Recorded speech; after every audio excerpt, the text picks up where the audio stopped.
Morning everyone. You're very welcome to this webinar on securing reasonable adjustments in the workplace. I suppose just to introduce myself, I'm Melissa Mooney and I'm project coordinator on Rangam's team in Europe, Middle East and Africa. I'm also autistic and dyspraxic myself, so I've a lot of, I suppose, first-hand experience with today's topic, which, as I've mentioned, is securing reasonable adjustments when you're a neurodivergent person in the workplace. So I suppose just a quick bit of housekeeping before we start.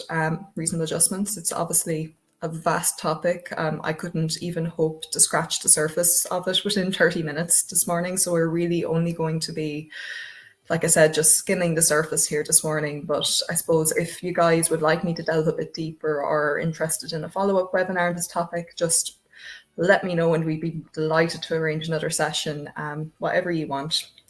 So I'm just going to plow through the content for the next, hopefully 20-25 minutes or so. And hopefully we'll have some time for questions at the end.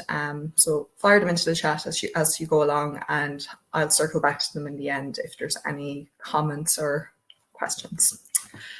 So I suppose just to give you a little overview of what we're going to be covering this morning, we're going to be talking about what exactly are we talking about when we talk about reasonable adjustments.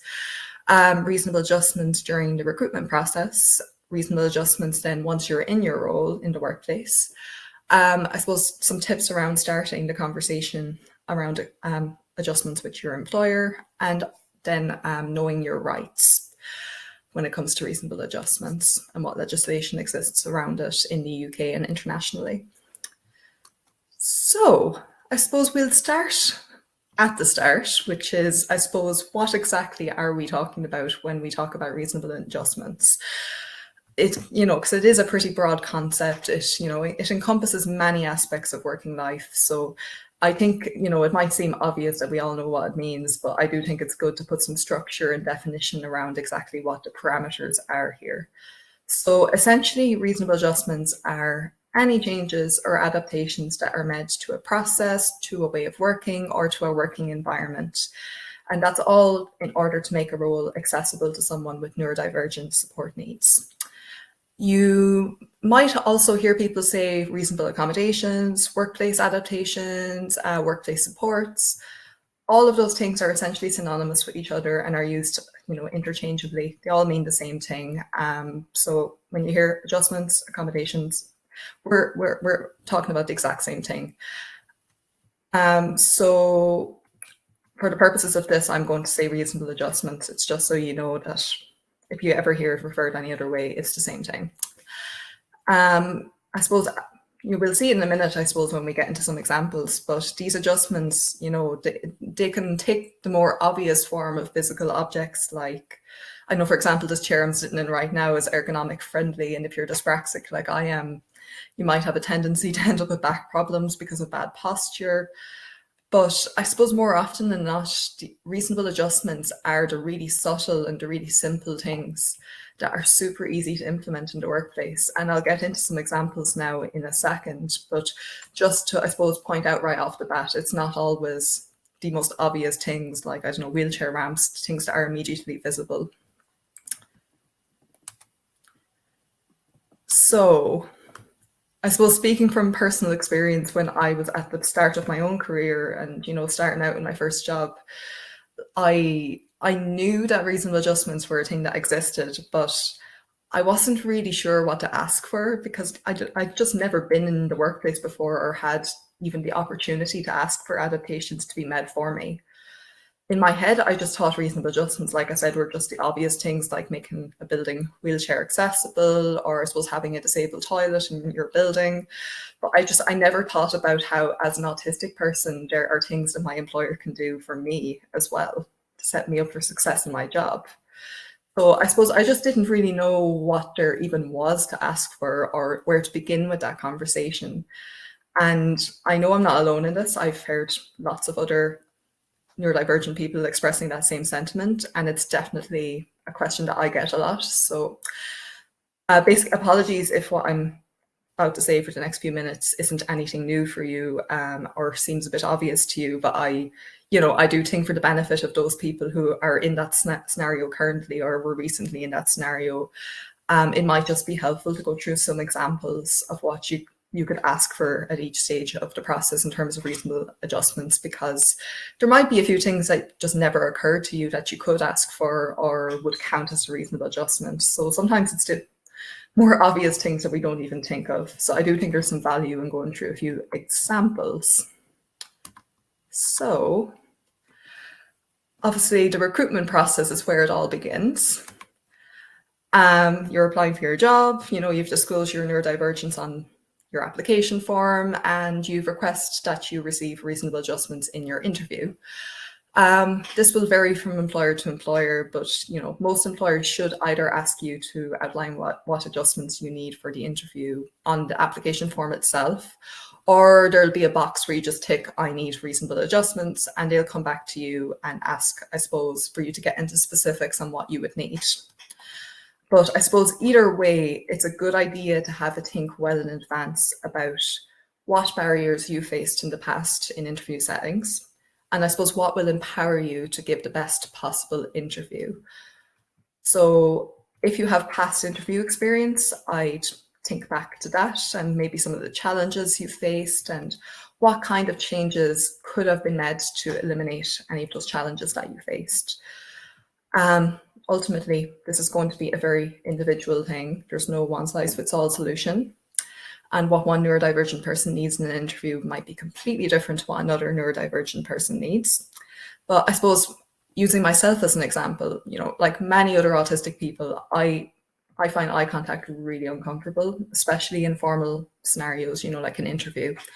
So an adjustment that I like to ask for in my own interviews is for me not to be penalized for not maintaining, I suppose, the level of eye contact that a neurotypical might expect, or I suppose not looking directly at the interviewer when I'm considering my answers. I also find it kind of hard to launch straight into an answer as soon as the interviewer has finished asking the question. In the past, I suppose a way I've gotten around that in a more subtle way is to take a drink of water before I answer. And I suppose that just gives me time to collect my thoughts and consider my answer. But it's also, absolutely okay to ask for processing time before making your answer as a reasonable adjustment. So, the interviewer isn't thinking that you're unprepared. You just need time to actually fully consider the question. That's absolutely okay to ask for. I suppose a lot of us neurodivergent people also, I suppose, have sensory considerations or requirements to make in order for us to be, I suppose, more comfortable in an interview scenario. And, the fix for things like that are usually really simple. For example, if you're like myself and you get very easily distracted by any background noise or goings on in the general area of the interview room, you might ask for the interview room to be in a quieter area of the office building, or if it has a window or a glass door where you're going to be distracted by people going to and fro, it shouldn't be an issue to ask that you're sitting facing away from the window. So, even if the interviewer is the other side, you can ask, can we switch places? That's, not a big ask. You can ask that the room doesn't have fluorescent lights if this is something that's a sensory trigger for you. Also, I suppose if you have any anxiety around the unknown when it comes to interviews, it's no harm to ask for, just a bit more information on what it's going to be like. So, for example, if it's going to be a competency-based interview, lots of neurotypical people ask that question all the time. It's no problem. Or how many interviewers you're going to have, or even what the interview room looks like. If that eliminates an element of surprise that you might be grappling with anxiety-wise, then absolutely ask for it. There's no harm, nothing ventured, nothing gained. All of this, of course, it applies not just to interviews, but to any other kind of assessment you might go through as part of the recruitment process. For example, I've had to do group activities or even individual activities in the past as part of a recruitment process where I was given a business problem and I had to come up with a solution within a time constraint. I think in a scenario like that, you could still ask for something like a bit extra time to process the problem, Or, also ask that the question be presented in plain language so that, it lays everything out in the clearest terms possible and doesn't have a whole pile of corporate jargon in it. Or you can ask for things to be clarified if this isn't something you knew was going to happen in advance. So, I am aware that interviews aren't the only way people are assessed for roles. So I just kind of wanted to outline that what goes for that can also go for any other kind of assessment that you go through. So I suppose on to the actual job itself. So you've gotten the job, you're super excited to start with your new employer, but I suppose you're going to need support in finding a setup that works for you and your way of thinking. And I suppose you're maybe not quite sure yet what that's going to look like. And, first off, I just want to say it's absolutely okay to not be crystal clear on what reasonable adjustments you think you're going to need. I mean, I remember when I started a new job during the pandemic, which of course, was a remote job. I had never had a job where there was a working from home element to it. And I suppose I had to consider how that was going to work for me versus roles I had in the past that were completely office based. And I suppose how could I utilize technology in particular as a way of making my experience at work more inclusive as meetings were moving online? And then just as I was fully acclimatized to what I suppose to that particular arrangement, the restrictions were lifting and we were slowly starting to go back into the office and transitioning to a hybrid model. So I suppose I had to then not throw everything I was doing out the window. I just had to, I suppose, rethink a lot of what I had in place and how I was going to decide what to take forward with me to this new, I suppose, way of working, and what else I would need to consider now that I'd be having meetings in person and I'd have this new sensory environment to consider. I'm not going to lie, it did seem a bit daunting to me at first, but I suppose I took it one step at a time. And with each trip to the office, I figured out something that wasn't working, but I suppose could be tweaked to make it work for me. So that could have been, wearing headphones even outside of meetings so that I'm not getting distracted by all the conversations happening around me, or, figuring out that I need meetings to happen in a meeting room rather than in a cafe or in, I suppose, a noisy open plan part of the office where, I'm struggling to process what my team are saying to me, on top of this huge wall of background noise that only I seem to be noticing. But I suppose when you're considering what will work for you, I'd encourage you to break it down into 3 sections, which I have here up on this table, and that's environment, communication, and ways of working. So I suppose environmental adjustments, just to explain what that means, it's basically any changes that are made to what's around you while you're working. And I suppose from a neurodivergent perspective, that's more than likely going to involve removing any sensory triggers or any sensory barriers to you being able to focus on your work.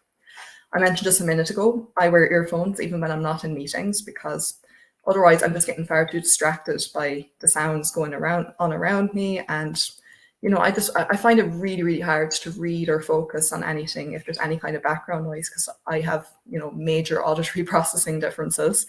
So wearing the earphones gives me the silence and the vacuum of sound I need to really zone in and hyper focus on my work. So it makes me a lot more productive, which is a win-win for my team, But a lot of offices, I suppose, for some reason seem to like having really stark lighting as well. So I suppose if you're someone who struggles with bright lights, you might ask if you can sit somewhere that has its back to the light, or even ask them to replace the light bulb with the one that's a little softer. That shouldn't be very difficult to do. I also, I suppose, mentioned there a minute ago that the space that meetings happens in can be really important for a neurodivergent person's, I suppose, ability to participate and contribute meaningfully to a meeting. So if your team has a tendency to gather, I suppose, more informally in busy parts of the office, or if you have an open plan office where you have meetings, you might ask that meetings happen in a meeting room, or if you don't have meeting rooms, then at least in a quieter part of the office, like maybe an annex or an alcove, or even a lobby sometimes can be surprisingly quieter than the main part of the office. So I suppose they're just a whistle-stop tour of a really, really tiny selection of adjustments you could make to your environment. They're just one of many. There's a whole pile of them, which there's abundant information on in Google if you want to, I suppose, dig a little deeper. But communication adjustments then are the next type, and they're a lot more subtle. And they're ones that even a lot of neurotypical people would be more than likely finding helpful if the practice, I suppose, if the overall culture of your team was adjusted to allow for these things, not just for you, but for everyone. So I think a big one really actually when it comes to online meetings. So I think Zoom has most, if not all of these functionalities as well. But here at Rangam, we use Microsoft Teams, and there are some amazing functionalities on there that, I mean, I personally use on a daily basis, and it really helps me, I suppose, both comprehend what other people are saying to me and properly process it, and also articulate my own insights during the meeting in a way that's accessible to me. So I always just by default have my live captions turned on during meetings. Seeing the words as I hear them really helps me massively in processing and understanding what's being said to me.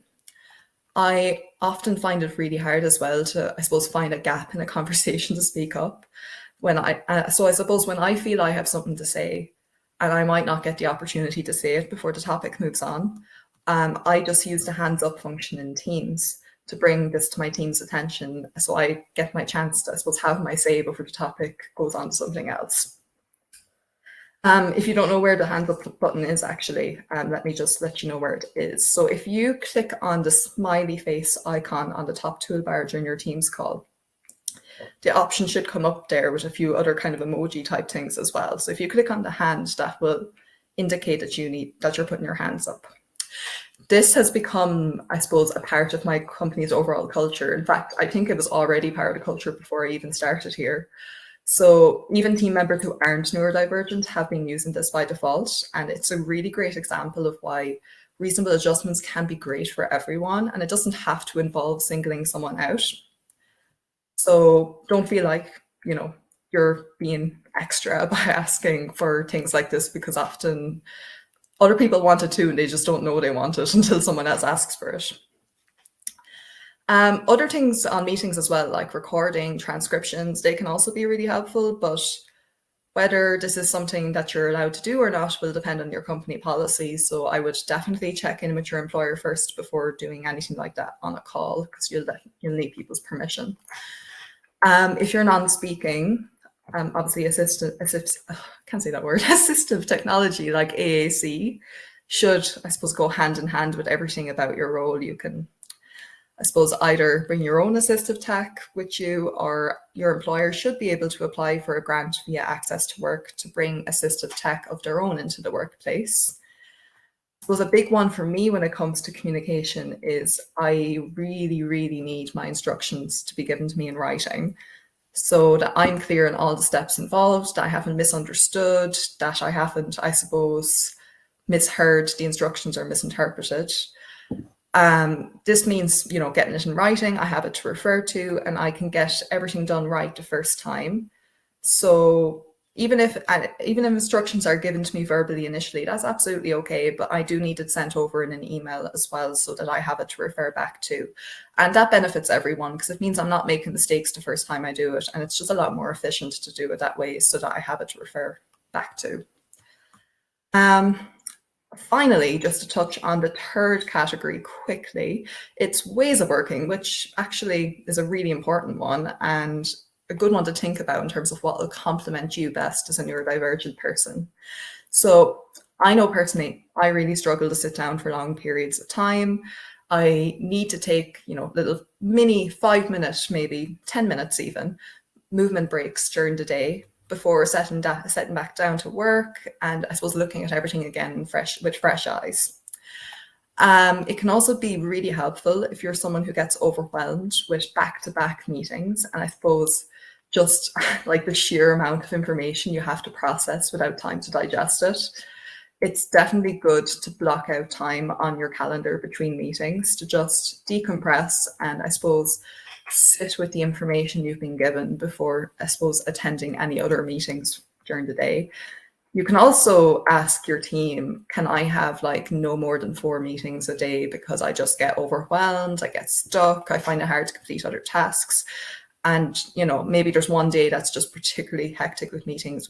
You could discuss with your team and see if we could spread them out a bit more, so you have more time to actually action items that happen during meetings. That's something neurotypical people struggle with too, so don't feel like you're being unreasonable asking for things like that. Something I find really helpful as well, and if you use Outlook, you've probably been prompted to do this at some point or another, but something that can be really useful as well is to block off some focused time on your calendar. So that's intended just for you to get a particular piece of work done, uninterrupted by meetings. I do that whenever I have like an upcoming deadline and I just really want to zone in on something. So that way people know not to put in meetings during that time, because I'm focusing now. So I suppose this is probably why a lot of you are here this morning. And it's about how to actually approach that conversation around reasonable adjustments. And I suppose going hand in hand with that is disclosing your disability to your employer. So, it can be a bit of a daunting conversation, and I do appreciate that it's hard to know where to begin. As an autistic person, myself, I know I love to eliminate as many unknowns as possible and to give everything I do as much structure as I can. So I'm just going to give you some tips on how to structure this conversation and explain things in a way, I suppose, that will lead to a mutual understanding between yourself and your manager, or whoever you're deciding to have this conversation with. It might necessarily be your manager. But I suppose first off, I would use something like the table I had up just there on the last slide to try and figure out in advance what you think you might need to succeed in your role. Again, you don't need to know all the answers straight away, but the more specific you can be when you're having this conversation, the quicker a plan can take shape and the easier it'll be for your manager to understand your access needs and what they can do to set you up for success. I'd also have a think about how you're most comfortable getting this information across. I would definitely suggest having a verbal conversation about this with your manager at the very least, because there will more than likely be questions on their end, and I suppose a lot to tease out between the two of you. But I suppose if you're like myself, you might find it easier to articulate what you need in writing. So one option would be to schedule a call with your manager, but have these notes prepared in advance to help you structure the conversation just for yourself. Or you can send the notes over to your manager to have a read through in advance. So when you get to talking about it, you can just jump straight into like how these adjustments are going to come to life. I suppose when it comes to explaining what you need to your manager, the way I'd put it and the way I'd structure it is to ensure that it's, number one, you explain what adjustments you need. Number two, you explain why this would be helpful to you. Now, you don't have to do that part if you're not comfortable with it, because you definitely don't owe your manager an explanation, but it might help them understand where you're coming from if you give them some context as to why you struggle with this and why you might need this adaptation. And then the last part is how you're going to bring these adjustments to life, which you can work on together to achieve. I suggest that you draw up a supports plan and outline, I suppose, how you aim to implement these supports together and amongst a wider team. A question I see sometimes as well is, will I have to tell the rest of my team about my disability in order for them to also implement the supports that I need? And the answer is no, not if you don't want to. It's completely up to you if you want to bring them in on it. But you can also just say, I need X, Y, Z in order to deliver my best work. Everyone has their own ways of working. Even neurotypical people have their habits, their routines that help them be successful in their roles. So it's not unreasonable to make these requests without disclosing. So, you don't owe anyone any further explanation unless you want to give them that extra context to help them understand. Some people, I suppose, do find it intimidating talking to their manager about something that's so personal and so sensitive when they're so new to the organization. But I suppose if that's the case, you also have the option to take this initial conversation to HR instead. But, I would recommend involving your manager in it, even if it's at a later point, because I suppose they're best placed to advocate for you in this, even if it's in conjunction with HR. But I suppose, the most important thing here, which is the last point I'm arriving at here, it's really important that the conversation doesn't end there and that you and your manager are constantly sitting down to review what's been working for you, what hasn't been working, And this needs to be done on, at least a quarterly basis, if not monthly. You and your manager are going to be, learning together as you go along and experimenting with different approaches. It'll all just be trial and error for a little while. So don't be discouraged if you feel that you still don't have the right setup the first time round. This should be a fluid process that will adapt as you move across and up the organization as well. So just make sure you keep revisiting it and see if there's things that I suppose haven't been considered that could really work for you. And I suppose that brings us on to something else that's quite important for you to, I suppose, have within your knowledge as well, which is knowing your rights when it comes to reasonable accommodations. And I suppose this is something that not every neurodivergent person necessarily knows about, but you do have quite a good deal of protection when it comes to your rights as a worker. So Article 27 of the UN Convention on the Rights of Persons with Disabilities, I hope I've said that right, it's quite wordy, states that every person with a disability has the right to work. They have the right to fully and meaningfully participate in the workplace on equal footing with their colleagues who don't have a disability. And most importantly, you have the right to get support in your role and access to the reasonable adjustments that you need to have the same chance at success as your neurotypical peers. At a national level in the UK, you're protected as well by the Disability Discrimination Act of 2005 and the Equality Act of 2010. So, I mean, the long and short of it is employers are legally obliged to ensure that you are not put at an unfair disadvantage due to your disability. And I suppose that goes hand in hand with their obligation to provide you with access to reasonable adjustments. And them failing to do so is in breach of these acts. So that's just worth bearing in mind. I just wanted to kind of finish up today just quickly on what reasonable adjustments are not, because there's quite a few myths to go around about them. And I know people have misgivings about asking for them, but just so you know, it's not special treatment when you get reasonable adjustments. You shouldn't be singled out. It's not cumbersome. It's not something that a song and a dance should be made about. And it's not expensive. Like I said, most adjustments are really easy and absolutely free of charge to implement. And they could just be something as simple as making a slight change to how you conduct meetings, for example. They're just there to ensure that you have what you need to really succeed in your role. Honestly, the greatest adjustment that I found by far the most impactful for myself is quite simply just understanding. So knowing that, for example, I might not work at the same pace as my colleagues, but at the same time, I have a great attention to detail and outside of the box way of thinking that almost cancels this out. And knowing that, yes, it does take a few extra minutes to type out step-by-step instructions in writing for me, but doing this will ensure that I not only do the task correctly first time round, but also that I do it to the high standard that I know I'm capable of when I'm clear on what the task is. So just know everyone, even neurotypical people, have things that they need to do their best work. It's just that often ways of working that complement neurotypical ways of thinking exist by default. So even if they've probably just never had to think about it the way you do. As a neurodivergent person in the workplace, you've probably been adjusting to neurotypical people's way of working your whole career. So if you ever have some niggling doubt about asking for adaptations, or I suppose feeling like you're going to be a burden to your team, please just remember that everyone has preferences for how they work, and often the adjustments that benefit you are also going to benefit the entire team. So don't be afraid to ask for them.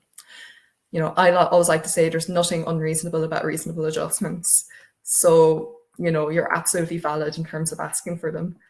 So apologies, I do realize we're gone slightly over time, but just really quickly, I wanted to just outline how we can help you have this conversation, because with all that said, I know it can be really daunting, the conversation about reasonable accommodations, and especially if you've had bad experiences with in the past, but actually helping you have this conversation and working with employers to ensure that you're getting everything you need to thrive in your job is actually one of the greatest benefits of signing up for our Source Able program here at Rangan.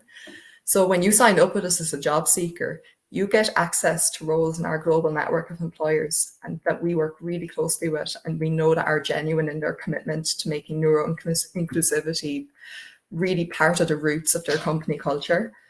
So we stay with you every step of the way. So from, I suppose, securing reasonable accommodations for your interview, and our support continues right through the onboarding and then in-role support. As you know, we ensure that both our partner employer, the hiring manager, and yourself have everything you need to set yourself up for success in your role.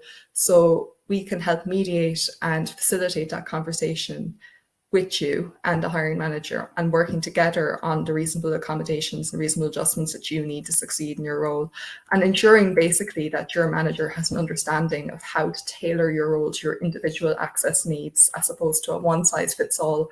Oh, all autistic people are going to need this, all ADHD people are going to need this.